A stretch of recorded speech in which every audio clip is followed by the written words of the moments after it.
Contribution margin 1 का क्या मतलब होता है, ये आज की इस वीडियो में सीख लेते हैं।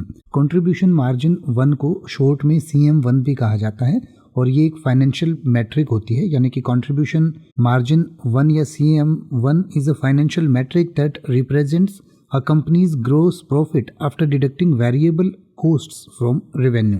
It helps businesses understand how much revenue contributes to covering fixed costs and generating profit. यानी कि कोई भी कंपनी जब हम ऑपरेट करते हैं तो उसमें अलग अलग तरीके की कोस्टिंग हम देखते हैं।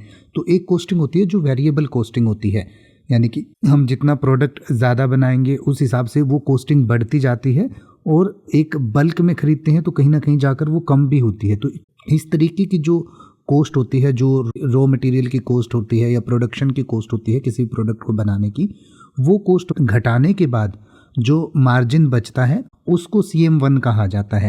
यानी कि CM1 का फॉर्मूला होता है रेवेन्यू, यानी टोटल रेवेन्यू कितना हुआ उसमें से वेरिएबल कॉस्ट को घटा दिया तो उसके बाद CM1 बचता है। यानी कि जैसे आप कह सकते हैं कि एक कंपनी मान लीजिए 1 लाख रुपए का रेवेन्यू जनरेट करती है और 40,000 रुपये की उसकी वेरिएबल कॉस्ट है, जैसे रॉ मटेरियल है और डायरेक्ट लेबर वगैरह के जो खर्चे हैं, वो करने के बाद उस पर 60,000 बचते हैं तो उसको हम CM1 या कॉस्ट मार्जिन 1 कहते हैं।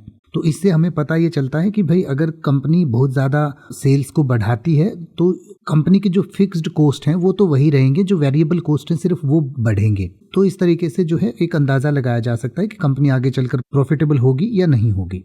तो इसको CM1 या कंट्रीब्यूशन मार्जिन 1 कहते हैं।